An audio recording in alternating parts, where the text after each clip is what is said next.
Saudi Arabia का family visit visa apply कैसे करें। तो हेलो फ्रेंड्स, वेलकम बैक। कैसे हैं आप सब? आई होप कि आप अच्छे होंगे। दोस्तों, अगर आप सऊदी अरब में हैं और आप अपनी फैमिली को सऊदी अरबिया बुलाना चाहते हैं तो आपके पास दो ऑप्शन है। एक तो है उम्रा वीजा, दूसरा है फैमिली विजिट वीजा।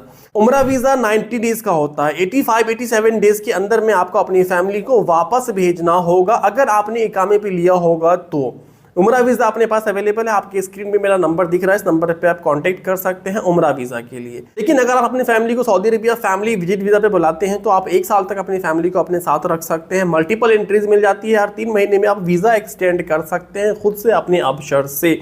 वैसे ही वीज़ा एक्सटेंड अगर आप खुद से नहीं कर पाते हैं तो ये सर्विस अपने पास अवेलेबल है। माइनर से मेरी सर्विस चार्ज आपको देनी पड़ेगी और मैं आपका वीज़ा एक्सटेंड करके दे दूंगा। आपके स्क्रीन में मेरा व्हाट्सअप नंबर दिख रहा है। तो सबसे पहले आपको अपनी कफील कंपनी से परमिशन लेनी पड़ती है। देन परमिशन मिलने के बाद आपको वीज़ा अप्लाई कर लेना है। वीज़ा अप्लाई कैसे करना है मोफा की वेबसाइट से, वो मैं आपको इस वीडियो में बताने वाला हूँ। तो वीज़ा अप्लाई कर लेनी है। बाय द वे, अगर आप खुद से वीज़ा अप्लाई नहीं कर पाते हैं तो ये सर्विस भी अपने पास अवेलेबल है। माइनर से मेरी सर्विस चार्ज आपको देनी पड़ेगी और मैं आपके लिए फैमिली विजिट वीज़ा अप्लाई करके PDF फाइल रिसीविंग आपके व्हाट्सएप पे सेंड कर दूंगा। इसके लिए भी दोस्तों आप मुझसे इस नंबर पे कांटेक्ट कर सकते हैं। तो वीज़ा अप्लाई करने के बाद आपको तस्दीक करवा लेनी है अगर आप कफील के थ्रू है, या फिर अगर आप कंपनी में हैं तो आपको चैम्बर करवाना पड़ेगा। चैम्बर के लिए 35 रियाल लगता है, तस्दीक के लिए 0 रियाल लगता है।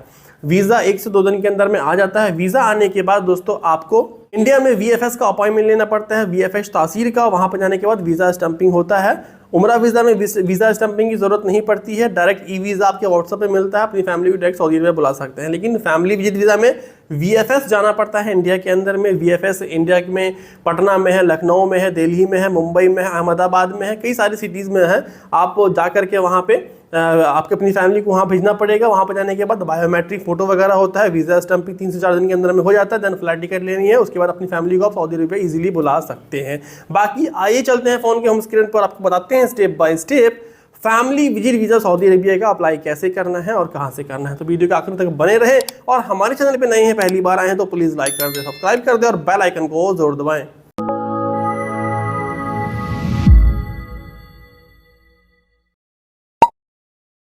इसके लिए दोस्तों आपको सिंपली गूगल पे सर्च करना है visa.mofa.gov.sa। सर्च करते ही आपके सामने इसकी ऑफिशियल वेबसाइट ओपन होकर के आ जाएगी। इस तरीके का इंटरफेस होगा। वैसे इस वेबसाइट का लिंक मैं वीडियो के डिस्क्रिप्शन में डाल दूंगा। लिंक पे क्लिक करते ही डायरेक्ट दोस्तों आप इस वेबसाइट पे आ सकते हैं। देन यहाँ पे हो सकता है आपके सामने इस तरीके का इंटरफेस हो। अगर इंग्लिश में दिख रहा है तो ठीक है, अगर इंग्लिश में नहीं दिख रहा है तो यहाँ पे आपको ई दिख रहा हो यानी इंग्लिश दिख रहा हो, सिंपली आपको इस पर क्लिक करनी है। इस पर क्लिक करते ही ये इंग्लिश में आ जाएगा। देन थोड़ा सा स्क्रॉल करना है। यहाँ पे दोस्तों आपको दिख जाएगा वीजा प्लेटफॉर्म। दूसरा वाला ऑप्शन दिख रहा होगा सिटीजन्स एंड रेसिडेंट्स। सिंपली आपको इस पे क्लिक करनी है। यहाँ पे दोस्तों आपके सामने इस तरीके का इंटरफेस आ रहा होगा। आपको ऊपर की तरफ स्क्रॉल कर देनी है। नीचे की तरफ दोस्तों आपको 4 ऑप्शन दिख रहा होगा। Family visit visa application for residents, तो हम लोग रेसिडेंट्स में है। सिंपली आपको यहाँ पे अप्लाई पे क्लिक कर देनी है। अप्लाई पे क्लिक करते ही दोस्तों यहाँ पे आपको अपना इकामा नंबर डालना है। लॉगिन पे क्लिक करनी है। लॉगिन पे क्लिक करते ही दोस्तों आपके सामने यहाँ पे कोड आ जाएगा। ये कोड आपके नफात पे भी गया होगा। सिंपली नफात ऐप ओपन करनी है और सेम कोड जो दिख रहा है यहाँ पे उसी कोड पे आपको क्लिक कर देनी है। क्लिक करते ही दोस्तों आप यहाँ पे लॉगिन हो जाएंगे। जैसा कि दोस्तों आप देख सकते हैं हमने एक्सेप्ट कर लिया। एक्सेप्ट करते ही यहाँ पे इस तरीके का इंटरफेस आ चुका है। देन वापस से आपको यहाँ पे दिख रहा होगा family visit visa application for resident. Simply आपको अप्लाई पे क्लिक करनी है। अप्लाई पे क्लिक करते ही आपके सामने यहाँ पे इस तरीके का इंटरफेस आएगा। Family visit visa application for residents, ऊपर की तरफ स्क्रॉल करनी है। यहाँ पे दोस्तों आपका पर्सनल इन्फॉर्मेशन दिख रहा होगा, जैसे इकामा नंबर, उसके बाद expiry date, mobile number, email ID. अगर अपडेट होगा तो कंपनी का नाम भी यहाँ पे दिख जाएगा। कंपनी की आईडी भी आपको यहाँ पे देखने को मिल जाएगी। देन एंट्री वीजा नंबर, आपकी वीजे पे आपको यहाँ पे दिख रहा होगा इस टाइप का। मैं आपको वीजा एग्जाम्पल के तौर पर दिखा देता हूँ। यहाँ पे रकम दिख रहा होगा ऊपर की तरफ आपकी वीजे पे। वो नंबर आपको यहाँ पे डालने, जिसे बॉर्डर नंबर भी कहते हैं, तो वो नंबर आपको यहाँ पे डाल देनी है। डालने के बाद दोस्तों सिंपली आपको ऐड पे क्लिक कर देनी है। ऐड पे क्लिक करते ही दोस्तों आपके सामने एप्लीकेशन फॉर्म ओपन होकर के आ जाए। जैसा कि दोस्तों देख सकते हैं यहाँ पे हमारा एप्लीकेशन फॉर्म ओपन होकर के आ चुका है। देन सबसे पहले यहाँ पे नेशनलिटी दिख रही है। तो जो भी आपकी नेशनलिटी है, इंडिया से है, बांग्लादेश से, पाकिस्तान से है, वो आपको यहाँ पे सर्च कर लेनी है। INDIA इंडिया, मैं इंडिया से हूँ तो मैंने यहाँ पे इंडिया सर्च कर लिया। देन यहाँ पे लोग कंफ्यूज हो जाते हैं। जैसे यहाँ पे आपको दिख रहा होगा फैमिली नेम, लास्ट नेम है ये, तो यहाँ पे आपको फर्स्ट नेम नहीं डालना। मान लो मेरा नाम मोहम्मद फैसल है तो मैं मोहम्मद यहाँ लिखूंगा फर्स्ट नेम में, फैसल यहाँ पे लिखूंगा लास्ट नेम में। अगर 3 नाम है तो फर्स्ट नेम में लिख देना यहाँ पे मोहम्मद, मान लो यहाँ पे मोहम्मद हमने लिख दिया फर्स्ट नेम, सेकेंड नेम यहाँ पे लिख दिया है फैसल, और शेख यहाँ लिखेंगे हम, लास्ट नेम है हमारा, फैमिली नेम है। तो इस तरीके से यहाँ पे सारी चीज़ें डाल देनी है। उसका डेट ऑफ बर्थ जो है आपका वो डाल देनी है, बर्थ ऑफ प्लेस ये भी आपके पासपोर्ट पे लिखा डाल देनी है, रिलीजन में आप मुस्लिम है नॉन मुस्लिम है वो डाल देनी है, जिनका मैं कर रहा हूँ वो मुस्लिम है। ऑक्यूपेशन में दोस्तों आपको यहाँ पे कुछ नहीं करनी है, सिंपली NA कर देनी है, डालना है तो डाल सकते हैं, बस आपको डिटेल डालना पड़ेगा। उसके बाद यहाँ पे जेंडर में मेल फीमेल जो है वो डाल देनी है, जिनका मैं अप्लाई कर रहा हूँ वो फीमेल है तो मैंने फीमेल डाल दी है यहाँ पे। उसके बाद रिलेशन में क्या है तो वाइफ है, यानी जो स्पॉन्सर्ड है उनके रिलेशन में क्या है ये, तो उनकी ये वाइफ है। उसके बाद यहाँ पे मोबाइल नंबर आपको कंट्री चूज कर लेनी है, जैसे सऊदी का नंबर यहाँ पे डालना है हमें, तो हमने यहाँ पे सऊदी डाल दिया है, और यहाँ पे आपको मोबाइल नंबर डाल देनी है, ईमेल आईडी डाल देनी है। देन नीचे की तरफ आना है, यहाँ पे आपको डालना है पासपोर्ट इन्फॉर्मेशन, तो पासपोर्ट नंबर यहाँ डालनी है। उसके बाद यहाँ पे पासपोर्ट टाइप क्या है, नॉर्मल ही है, अगर डेवलपमेंट वगैरह है तो डाल देनी है, नहीं तो नॉर्मल है तो नॉर्मल पे ही डालने देनी है। इसके बाद यहाँ पे आपको दिख रहा होगा पासपोर्ट इशू डेट, ये आपके पासपोर्ट पे लिखी है डाल देनी है। पासपोर्ट एक्सपायरी डेट ये भी आपके पासपोर्ट पे लिखी है डाल देनी है। देन पासपोर्ट इशू प्लेस, आपने पासपोर्ट कहां से इशू किया था ये भी पासपोर्ट पे लिखा हो वो भी आपको यहाँ पे डाल देनी है। देन कमिंग प्लेस, आप कौन से एयरपोर्ट से अपनी वाइफ को अपनी फैमिली को बुलाना चाहते हैं। मैं जिनके लिए अप्लाई कर रहा हूँ उनको दिल्ली से बुलाना है तो यहाँ पे न्यू दिल्ली है, आप मुंबई से बुलाना चाहते हैं तो मुंबई भी यहाँ पे आप डाल सकते हैं। सारी चीजें फिल करने के बाद दोस्तों आपको सब कुछ चेक कर लेनी है, कहीं भी कोई मिस्टेक तो नहीं है। सारी चीजें करने के बाद दोस्तों यहाँ पे कमिंग प्लेस डाल दिया है हमने। नीचे की तरफ आपको एक पॉपअप मैसेज दिख रहा है दोस्तों, इस पर ध्यान देना है आपको। यहाँ पे ये कह रहा है कि सऊदी एम्बेसी डिसाइड करेगी आपको कितनी एंट्रीज मिलती है, मल्टीपल एंट्रीज मिलती है नहीं मिलती है, सिंगल एंट्रीज मिलेगी, कितने दिन आपको स्टे करना है सऊदी अरब में, ये सारी चीजें सऊदी एम्बेसी डिसाइड करेगी। पहले क्या था कि ऑप्शन आता था यहाँ पे, लेकिन अब ऑप्शन नहीं है, अब सारी चीजें डिसाइड करेगी सऊदी एम्बेसी। देन आपको सारी चीज चेक करने के बाद ऐड पे क्लिक कर देनी है। ऐड पे क्लिक करते ही दोस्तों ये ऐड हो जाएगा।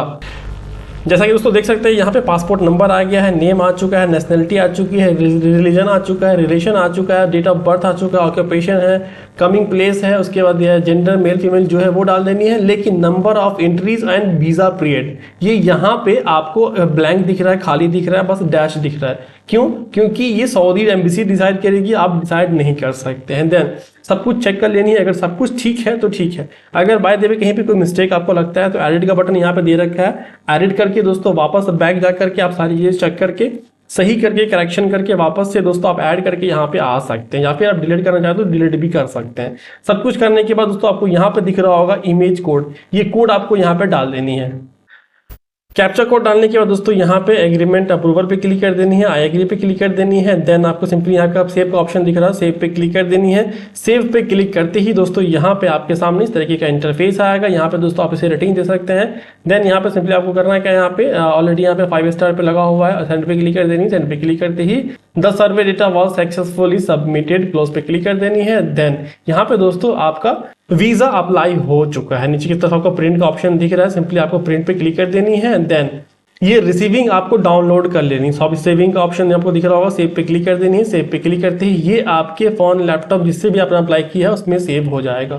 देन ट्रैक कैसे करना है वीजा आपका आया नहीं आया, चैम्बर हुआ नहीं हुआ, इस पे मेरे वीडियो है, उस वीडियो का लिंक वीडियो की डिस्क्रिप्शन में आई बटन में मैंने डाला हुआ है। वीडियो वॉच करके दोस्तों आप खुद से ट्रैक कर सकते हैं। बाय द वे दोस्तों खुद से आप वीजा भी अप्लाई नहीं कर पाते हैं तो ये सर्विस अपने पास अवेलेबल है, माइनस में सर्विस चार्ज आपको देनी पड़ेगी और वीजा अप्लाई करके हम आपको रिसीविंग दे देंगे। देन एक चीज का और ख्याल रखना दोस्तों, ऊपर की तरफ आपको ऑर्डर नंबर दिख रहा है, तो ये ऑर्डर नंबर है। जब आप चैम्बर करवा लेंगे, अगर आप कफील के पास है तो आपको तस्दीक करवानी पड़ेगी, कफील से फ्री में होता है। लेकिन अगर आप कंपनी में है तो दोस्तों आपको चैम्बर करवाना पड़ेगा, उसके लिए 35 रियाल 35 रियाल देना पड़ता है। जब आप चैम्बर करवा लेंगे तो सारी चीजें सेम ही रहेगा, बस यहाँ पे आपको चैम्बर का डेट दिख रहा होगा जिस डेट में आपने चैम्बर करवाया है।